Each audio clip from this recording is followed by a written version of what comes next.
Good morning વિદ્યાર્થી મિત્રો, કેમ છો? બધા મજામાં? આજે આપણે એક નવા ટોપિક તરફ આગળ વધશું જેનું નામ છે ટ્રાન્સફોર્મર. ટ્રાન્સફોર્મર તમે ઘણી બધી જગ્યાએ નામ તો સાંભળ્યું છે, પણ એની વિશે તમને ખ્યાલ નથી હોતો. ખાસ કરીને તમે સપોઝ કે નાના છોકરાઓ હોય તો એને ટ્રાન્સફોર્મર મૂવીની ખબર હોય, પણ ટ્રાન્સફોર્મરની અંદરની રચના, ટ્રાન્સફોર્મર કઈ રીતે કામ કરે છે અને ટ્રાન્સફોર્મરનો ઉપયોગ ક્યાં થાય છે, આ ત્રણ વસ્તુની ચર્ચા આપણે આ ટોપિકમાં કરવાની છે. સાદી આકૃતિ મેં અહીંયા દોરી છે. ટ્રાન્સફોર્મરની જે આકૃતિ છે એની સમજૂતી આપણે થોડી ઘણી 2-3 લીટીમાં આપણે આપવી પડે. નરમ લોખંડની આ એક ચોરસ ફ્રેમ છે. આ ચોરસ ફ્રેમ ઉપર બંને છેડે એટલે સામસામેના છેડે બે ગૂંચડા લગાડેલા છે. બરાબર, એને કોઇલ કહેવાય. બે કોઇલ લગાડેલી છે. એમાં આ જે કોઇલ છે એને પ્રાઇમરી કોઇલ કહેવામાં આવે છે અને સેકન્ડરી કોઇલ કહેવામાં આવે છે. આ છે આપણી પ્રાઇમરી કોઇલ.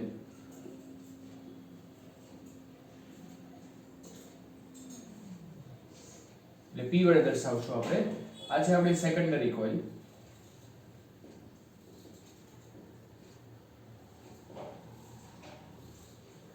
જેને આપણે S વડે દર્શાવશું. તો પ્રાઇમરી અને સેકન્ડરી કોઇલ આ રીતે જોડવામાં આવે છે. બંનેના આટાની સંખ્યાનો ફેરફાર હોય છે એની ચર્ચા આપણે હવે થોડી વાર રહીને કરીએ. ઓકે, ટ્રાન્સફોર્મર અન્યોન્ય પ્રેરણના સિદ્ધાંત ઉપર કામ કરે છે. અન્યોન્ય પ્રેરણ એટલે એમાં આપણે ભણી ગયા છે 6થા ચેપ્ટરમાં કે બે ગૂંચડાઓ પાસે રાખેલા હોય તો એકમાં પ્રવાહ વહે અને બીજામાં ફ્લક્સ ઉત્પન્ન થાય, EMF ઉત્પન્ન થાય, ફ્લક્સમાં ફેરફાર થાય. તો આ જે સિદ્ધાંત છે ને અન્યોન્ય પ્રેરણનો સિદ્ધાંત કહેવામાં આવે છે ને એ સિદ્ધાંત પર ટ્રાન્સફોર્મર કાર્ય કરે છે મિત્રો. ઓકે, હવે તમને એમ થતું હશે કે સર આ કઈ રીતે કાર્ય કરે, સમજાવો અમને. એ પહેલા હું બહુ મહત્વના અહીંયા મુદ્દાઓની નોંધ કરું. ટ્રાન્સફોર્મર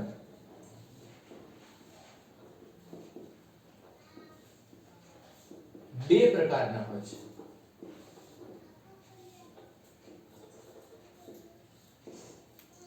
પહેલું step up transformer,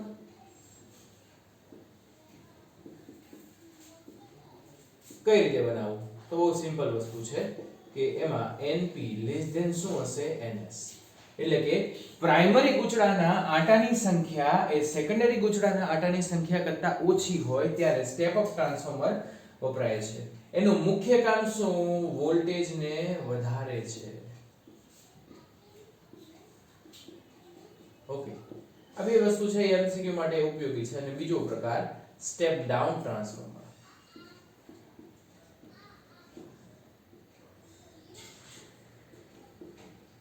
step down transformer છે એમાં NS NP એટલે કે ગૌણ ગૂંચડું સેકન્ડરી કોઇલ ના આટાની સંખ્યા પ્રાઇમરી કોઇલના આટાની સંખ્યા કરતા ઓછી હોય છે અને આ વખતે વોલ્ટેજને આપણે ઘટાડી શકાય છે.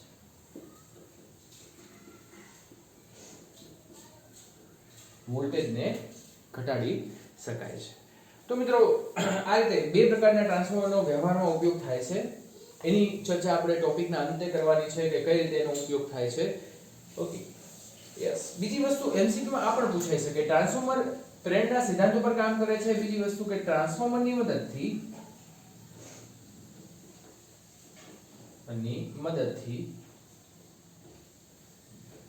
વોલ્ટેજ વધારી ઘટાડી શકાય છે. MCQ માં આપણે ઉપયોગી છે. ઓકે, વધારી ઘટાડી શકાય છે. ઓકે મિત્રો, તો આ જે મુદ્દાઓની નોંધ કરી MCQ માટે ખૂબ જ ઉપયોગી. ઓકે, હવે આપણે એની ચર્ચા કરીએ. તો મેં તમને કીધું એ રીતે કે અન્યોન્ય પ્રેરણમાં પ્રાઇમરી ગૂંચડા સાથે હંમેશા સોર્સ હોય. પ્રાઇમરી ગૂંચડા સાથે હંમેશા સોર્સ હોય. ઊંધું કે સોર્સ જેની સાથે જોડાયેલું હોય એને પ્રાઇમરી કોઇલ તરીકે લેવી. સમજ્યા તમે? એટલે હું ધારો કે સોર્સને અહીંયા જોડી દઉં તો આ જે છે ને ઈ અવરોધ છે. અવરોધ તરીકે કાંઈ પણ હોય, કોમ્પ્યુટર હોય કે કોઈ પણ બલ્બ જોડેલો હોય, કોઈ પણ વસ્તુ અહીંયા આપણે જે ઉપયોગ કરવાની છે એ વસ્તુને આપણે અહીંયા જોડી નાખવાની. તો જેની સાથે સોર્સ જોડાયેલું હોય એને પ્રાઇમરી કોઇલ કહે છે. જેની સાથે સેકન્ડરી એટલે કે જેની સાથે કોઈ વસ્તુને ઉપયોગમાં લેવાની છે એ જોડાયેલી હોય એને સેકન્ડરી કોઇલ કહે. તો એ તમને નક્કી કરતા આવડે. ઓકે, તો જ્યારે અહીંયા સોર્સ તરીકે સપોઝ કે AC વોલ્ટેજ હોય છે તો એમાંથી એનું જે ફ્લક્સ છે એ ગૌણ ગૂંચળા સાથે સંકળાય છે. અન્યોન્ય પ્રેરણાના સિદ્ધાંત મુજબ કહી શકીએ આપણે. ઓકે, અને આ જે છે ને એ નરમ લોખંડની ફ્રેમ છે. શા માટે નરમ લોખંડની ફ્રેમ? કારણ કે નરમ લોખંડની પારગમ્યતા ઊંચી હોય છે, એમાંથી પસાર થતું ફ્લક્સ સામેની કોઇલ સાથે મોટા ભાગનું સંકળાય છે, એટલે કે બધું સંકળાઈ શકે, એટલે નરમ લોખંડની ફ્રેમ આપણે વાપરી છે. Okay, yes.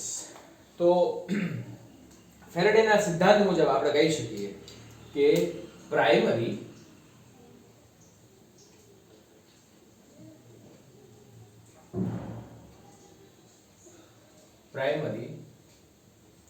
કોઇલમાં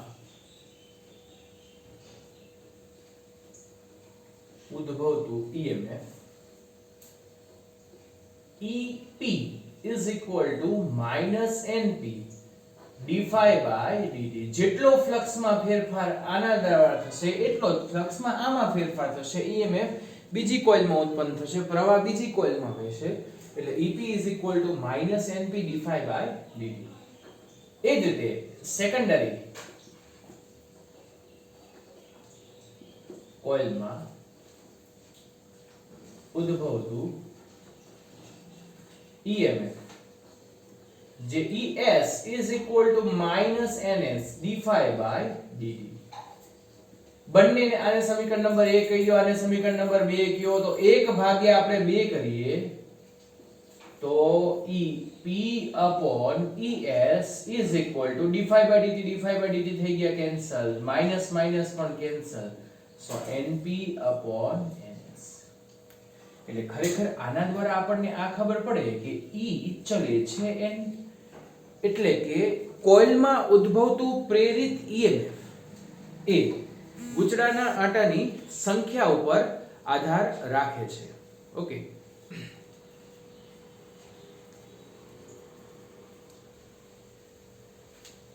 કોઇલમાં ઉદ્ભવતું EMF એ એના આંટાની સંખ્યાના સમપ્રમાણમાં છે એવું આપણે કહી શકીએ છીએ મિત્રો. તો મિત્રો આ સૂત્ર તમારે યાદ રાખવાનું છે. આના ઉપર આધારિત MCQ આવી શકે, દાખલા પણ આવી શકે. ઓકે, તો બધાને આવડે? યસ. ચલો હવે આપણે આગળ વધીએ. અચ્છા, ટ્રાન્સફોર્મર છે, કોઇલ છે, કોઇલને પોતાનો અવરોધ હોય એટલે આપણે એવું માની શકીએ કે ભાઈ 100% એની કાર્યક્ષમતા ક્યારેય ન હોય. પણ જો 100% કાર્યક્ષમતા વિચારવી હોય મિત્રો તો આપણે આદર્શ ટ્રાન્સફોર્મરનો વિચાર કરી શકીએ. અને હું એમ કીધું કે જો આદર્શ ટ્રાન્સફોર્મર આપેલ હોય. અચ્છા મિત્રો, આદર્શ ટ્રાન્સફોર્મર હોય એટલે કાર્યક્ષમતા 100%. કાર્યક્ષમતા 100% હોય તો કહી શકીએ કે આઉટપુટ પાવર બરાબર શું થશે મિત્રો?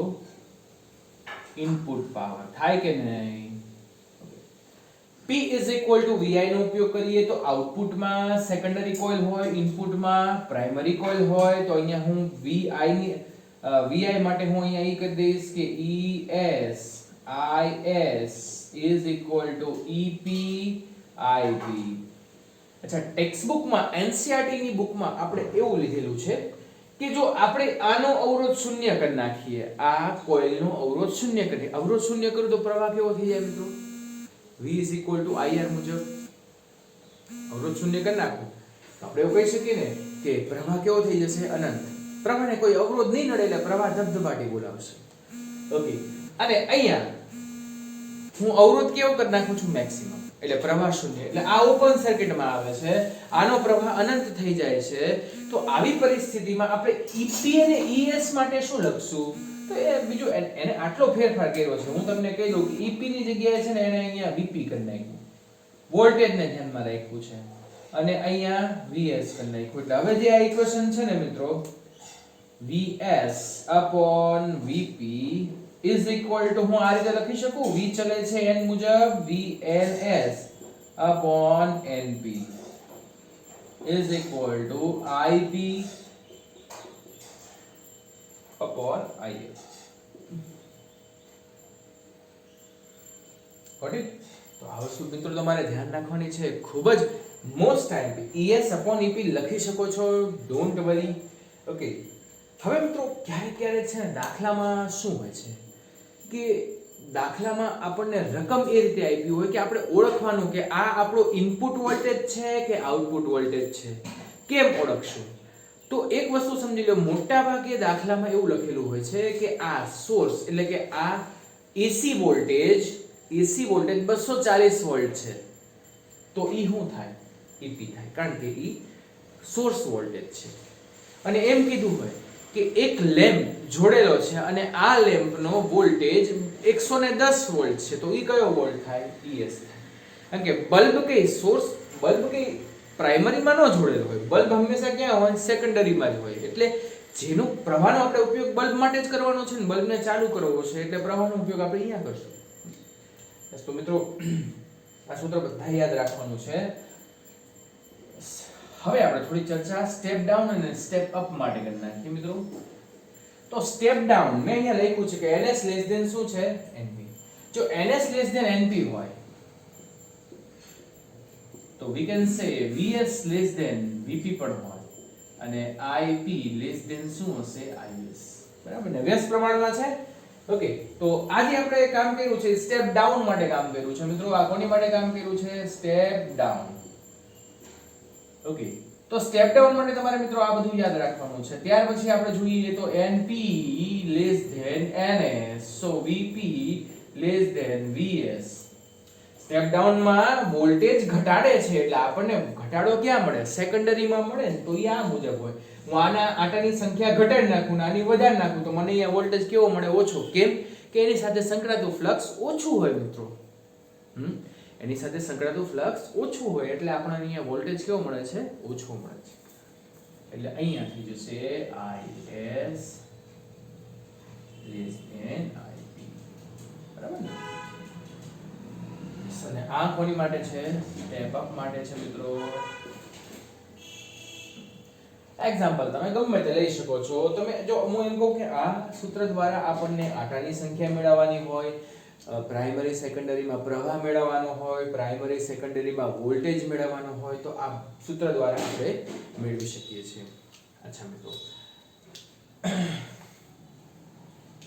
હવે આપણે થોડી એની મર્યાદાની ચર્ચા કરશું, એની લિમિટેશન્સ, એટલે કે એમાં કઈ રીતે ઊર્જાનો વ્યય થાય છે, શેના સ્વરૂપે થાય છે, એની આપણે ચર્ચા કરવાની છે મિત્રો. જો પહેલું આપણને આપ્યું છે મિત્રો ફ્લક્સ લીકેજ. પહેલું આપણે રીઝન છે, હું અહીંયા તમને સમજાવતો જઈશ, તમારે મોઢે બુકમાંથી જ કરવાનું છે. ફ્લક્સ લીકેજ પહેલું આ એનું રીઝન છે. કેમ? હવે એ છે એ આ નરમ લોખંડના મટીરીયલ ઉપર આધાર રાખે. અત્યારે તમે જુઓ ને તો બધી જ વસ્તુઓ એવી રીતે થઈ ગઈ છે, આમ કે ને કે એના કોઈ પણ એક વસ્તુ લેવા જાવ તો એ ત્રણ પ્રકારની હોય. એક 200 રૂપિયાની હોય, 300 રૂપિયાની, 400 રૂપિયાની હોય. 400 રૂપિયાની ક્વોલિટી સારી હોય, 200 રૂપિયાની ક્વોલિટી ડાઉન હોય. તો આ નરમ લોખંડની નબળી ગુણવત્તાને કારણે આ ફ્લક્સ બધું સામેના ગૂંચળા સાથે સંકળાઈ શકતું નથી. એટલે ફ્લક્સનું શું થાય છે મિત્રો? લીકેજ થઈ જાય છે. ફ્લક્સ વેડફાઈ જાય છે. પૂરેપૂરું ફ્લક્સ આની સાથે સાંકળી શકે નહીં. એટલે એનું રીઝન એ છે કે નબળી ગુણવત્તાના નરમ લોખંડને કારણે પ્રાઇમરી ગૂંચળાનું ફ્લક્સ સેકન્ડરી સાથે સંકળાતું નથી. એટલે ફ્લક્સનું શું થાય છે? લીકેજ. એટલે આ પહેલું રીઝન છે, ઊર્જા ગુમાવવા માટેનું પહેલું રીઝન. શા માટે એની કાર્યક્ષમતા 100% નથી હોતી એનું પહેલું રીઝન છે. પછી વાઇન્ડિંગ અવરોધ. વાઇન્ડિંગ અવરોધ છે મિત્રો, એની માટે હું એવું કહી શકું, કોઈ પણ તાર લઈએ, આપણે કોઈ પણ તાર લઈએ, તાર છે ને એને પોતાનો અવરોધ તો હોય ને હોય જ. એને પોતાનો અવરોધ હોય અને મિત્રો અવરોધ હોય અને એમાંથી કોઈ પ્રવાહ વહે ને તો I2R મુજબ ઊર્જા ઉત્પન્ન થાય, જે શું છે આપણી ઉષ્મા ઊર્જા, બરાબર. પાવર કહેવાય, પાવરને આપણે એકમ સમયની વાત કરતા હોઈએ તો એ ઉષ્મા ઊર્જા કહેવાય. એટલે વાઇન્ડિંગ અવરોધમાં જ્યારે પ્રવાહ વહે ત્યારે I2R મુજબ ઉષ્મા ઊર્જા ઉત્પન્ન થાય છે, નહીં તો વેડફાઈ જાય. ઓકે, ટ્રાન્સફોર્મરમાંથી ટ્રાન્સફોર્મર ગરમ થાય છે, તમે અમુક જગ્યાએ જોયું હશે ને, તો આમ ભડાકા થાય. એ ભડાકા શાની માટે થાય છે? વધારે ગરમ થઈ ગયું હોય, ઓવરલોડ થઈ ગયું હોય, આ રીઝનને કારણે એ વસ્તુ થાય છે. પછી છે એડી પ્રવાહ. મિત્રો એડી પ્રવાહ કદાચ તમને ખ્યાલ હશે કે એડી પ્રવાહ છે ને ઈ પણ ગતિનો અવરોધ કરે અને ઈ અવરોધ હોવાને કારણે એમાં ઉષ્મા ઊર્જા ઉત્પન્ન થાય. એડી પ્રવાહ છે ને ઘૂમરી પ્રકારનો પ્રવાહ કહે છે. કોઈ પણ ચુંબકીય ક્ષેત્રમાં કોઈ પણ વસ્તુ આવે ને એટલે એની અંદર એડી પ્રવાહ ઉત્પન્ન થાય. એડી પ્રવાહ એના ગતિને અવરોધે છે. આમાં તો કોઈ ગતિ નથી થતી, પણ આપણે એવું કહી શકીએ કે એડી પ્રવાહ છે એને કારણે આની સાથે સંકળાતો ફ્લક્સ છે એ અવરોધાય છે. ફ્લક્સનો ફેરફાર અવરોધાય છે અને આપણે તો ફ્લક્સનો ફેરફાર કરવો છે, તો એને કારણે ફરીથી ઉષ્મા ઊર્જા ઉત્પન્ન. ઉષ્મા ઊર્જા બે કારણે ઉત્પન્ન થાય છે મિત્રો. એટલે જબરદસ્ત ગરમ થઈ જાય અને ફરીથી ઉષ્મા ઊર્જા ઉત્પન્ન થાય છે અને એને કારણે અહીંયા આપણને પૂરેપૂરું ફ્લક્સ સામેની બાજુ સાંકળી શકાતું નથી. ચોથું જ રીઝન છે મિત્રો એડી પ્રવાહ, અને ચોથું છે હિસ્ટેરેસિસ. હવે પાંચમા ચેપ્ટરમાં તમે ભણી ગયા છો કે કોઈ પ્રત્યાવર્તી પ્રવાહ વહેતો હોય એટલે કે એસી વોલ્ટેજ, એસી પ્રવાહ, સાથે સાથે લખતા જજો, એસી પ્રવાહ વહેતો હોય તો આવા સમયે એની પોલારિટી ઉલટાઈ જાય છે. તમે કદાચ આવો ગ્રાફ દોરી ગયા છો, હિસ્ટેરેસિસ વક્ર આ રીતે છે.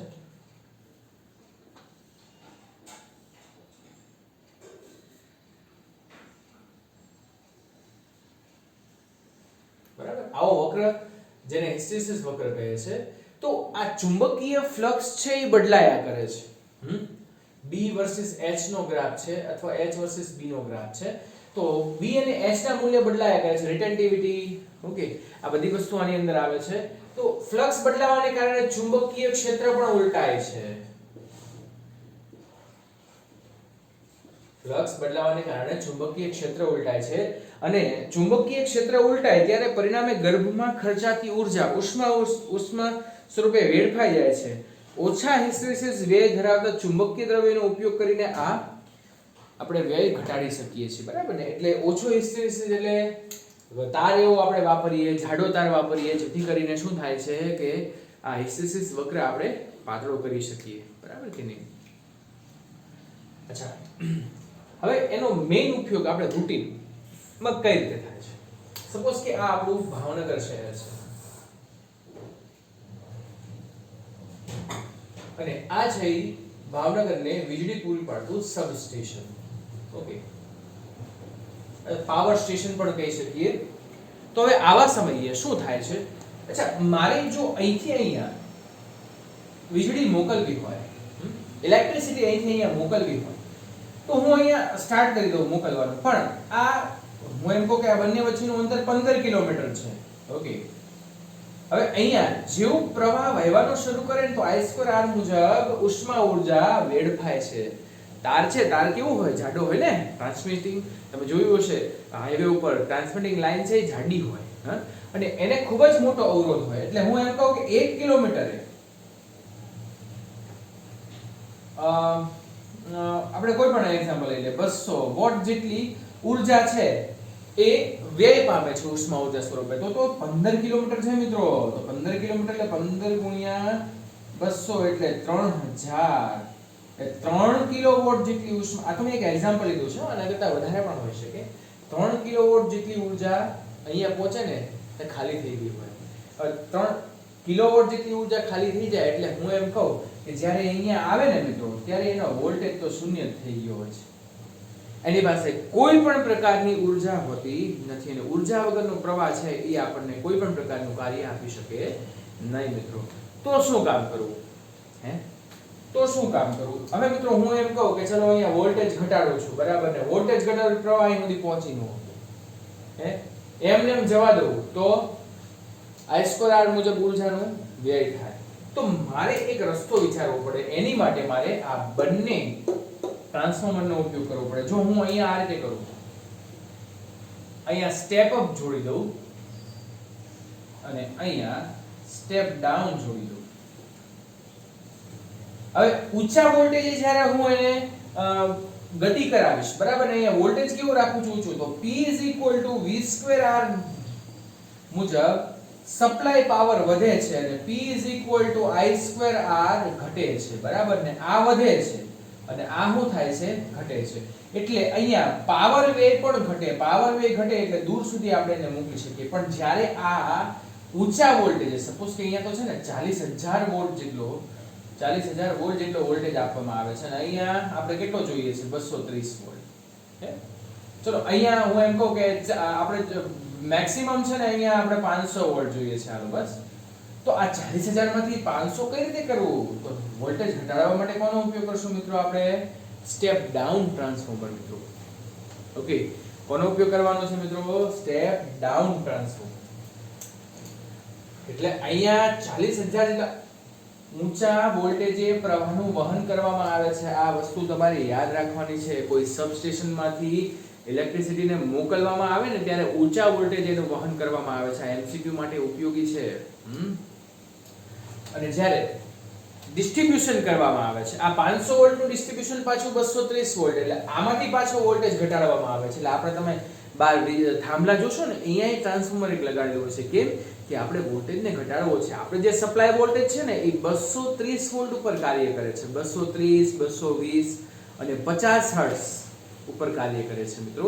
એટલે આપણે આ વોલ્ટેજને ઘટાડવા પડે અને વોલ્ટેજને ઘટાડવા માટે ફરીવાર સ્ટેપ ડાઉન ટ્રાન્સફોર્મરનો ઉપયોગ કરવામાં આવે છે. તો ખ્યાલ આવ્યો? ખૂબ જ દૂરના અંતરે આપણે વીજળીને એટલે કે ઇલેક્ટ્રિસિટીને મોકલવી હોય તો વોલ્ટેજને ઊંચા રાખવામાં આવે. સ્ટેપ અપ ટ્રાન્સફોર્મરનો ઉપયોગ કરવામાં આવે. જ્યારે આપણા ઘર સુધી વીજળી પહોંચે ત્યારે સ્ટેપ ડાઉન ટ્રાન્સફોર્મરનો ઉપયોગ કરવામાં આવે. ઓકે, હવે હું એમ કહું કે આપણા ઘરે 230 વોલ્ટ આવે છે, પણ આપણે જરૂર શું છે? 30 વોલ્ટની જ જરૂર છે. તો આપણે ડિવાઇસમાં પણ એક નાનું ટ્રાન્સફોર્મર હોય છે મિત્રો. કોમ્પ્યુટરમાં તમે જોશો ને એના મધરબોર્ડમાં પણ ટ્રાન્સફોર્મર જોડેલું હોય છે. કેમ કે એ ડિવાઇસને અનુસાર શું કરે છે? વોલ્ટેજને ઘટાડી દે છે. ઓકે મિત્રો, તો આટલી વસ્તુ છે એ ધ્યાન રાખવાની, ટ્રાન્સફોર્મર માટે ઉપયોગી છે. થોડા આગળના દાખલા બાકી છે, એ એકાદ દાખલો આપણે ગણી નાખીએ.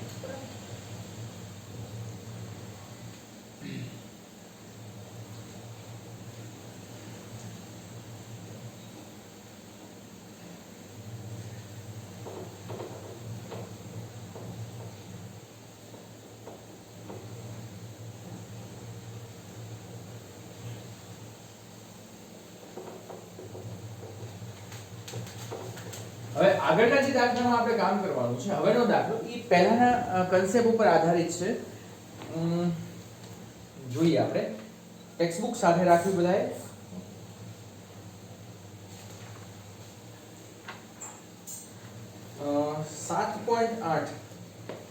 ઉદાહરણ નંબર 7.8. મિત્રો હું આની ગણતરી બહુ નહીં કરું, ગણતરી તમારે જાતે કરવાની છે. સમજાવી દઉં કઈ રીતે થાય.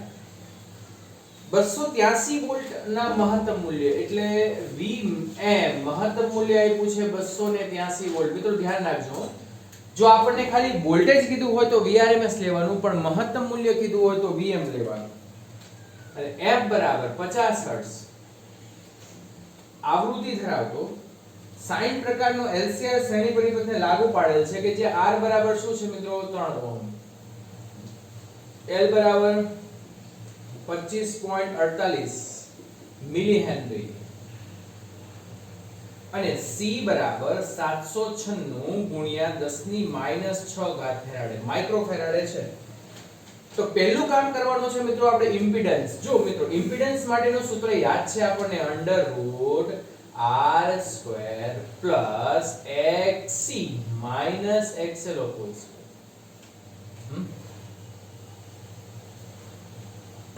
તો બંને વસ્તુ આપણે મેળવવી પડે અલગ અલગ. પહેલું કામ શું કરશું મિત્રો? આપણે XC મેળવવાનું. XC શું કરશું? 1/ωc. તો આ થશે 1/2πfc.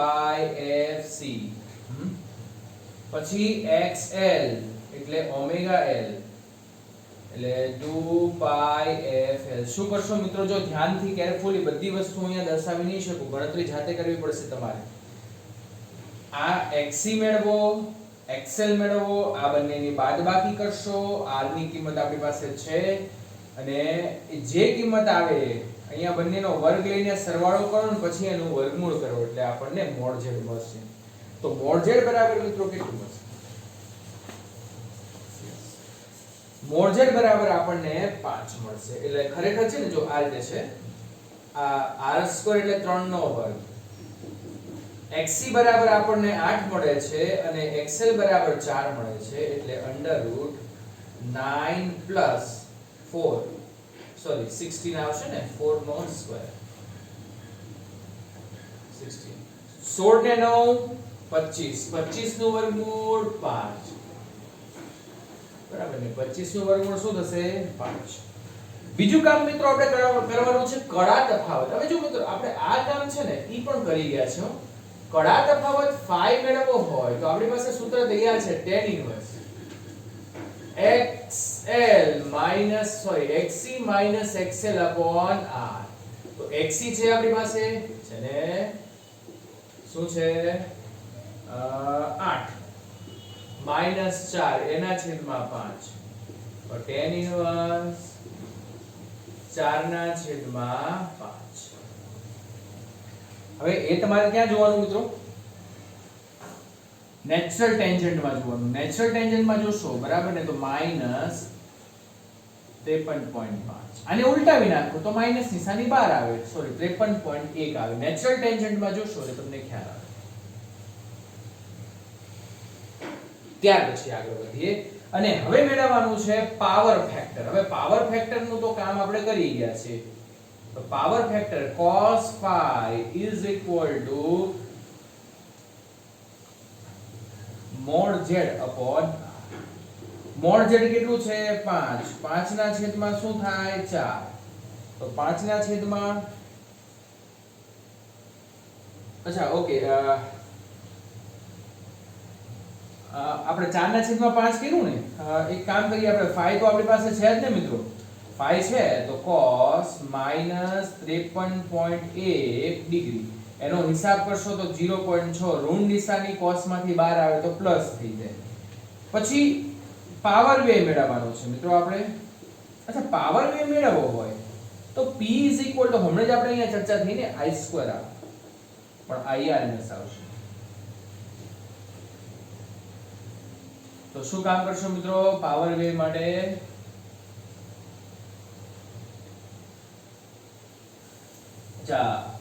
P બરાબર irms બરાબર શું થાય? vrms upon mod z અને સ્ક્વેર કરો બધાનો અને ઇન્ટુ અહીંયા શું થશે r. હવે vrms તો આપ્યું નથી આપણને vm આપ્યું છે, કાઈ વાંધો નહીં. તો vm સ્ક્વેર upon √2 તો √2 નો વર્ગ 2 mod of z whole square into શું થશે r. vm બરાબર શું થશે મિત્રો? 283 એનો વર્ગ અને ઉપર ગુણાકારમાં શું છે મિત્રો? r. r બરાબર 3 અને એના છેદમાં 2 mod of z કેટલો છે આપણને? 5 મળે છે ને. 5 નો વર્ગ શું થાય? 25. તો બસ મિત્રો આટલાનો હિસાબ કરો એટલે તમને શું મળશે? પાવર વ્યય મળશે મિત્રો. ચલો 7.9 નો અભ્યાસ કરીએ આપણે એના પછીનો તે.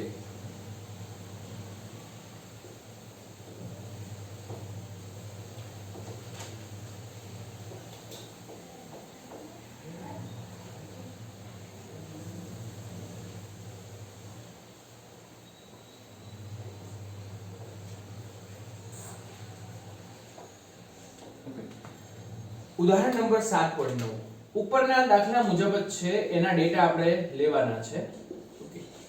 ધારો કે ઉપરના ઉદાહરણમાં સ્ત્રોતની આવૃત્તિ બદલી શકાય છે તો અનુનાદની આવૃત્તિએ અનુનાદની સ્થિતિ, જો અનુનાદની સ્થિતિની વાત કરે ને એટલે પહેલા જ આ લખી નાખવાનું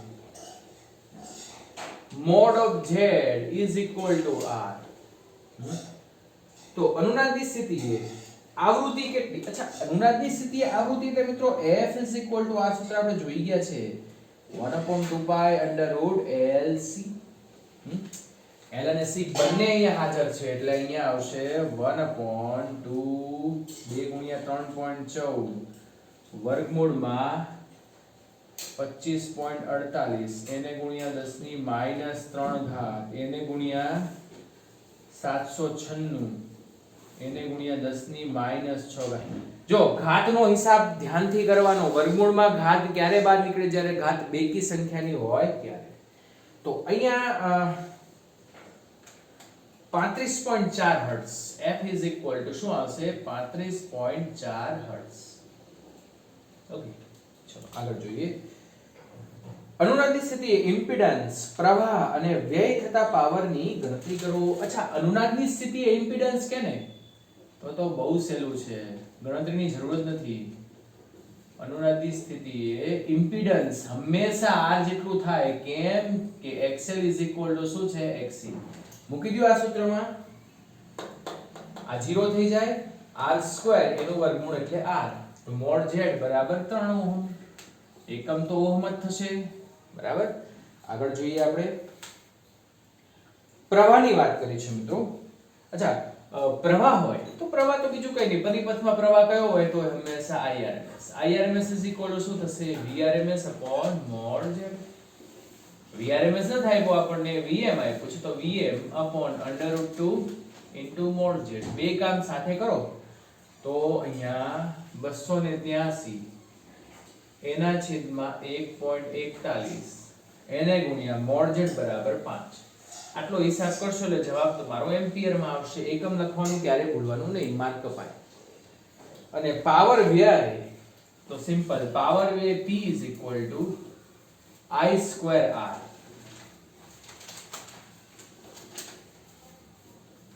I2 એટલે Irms.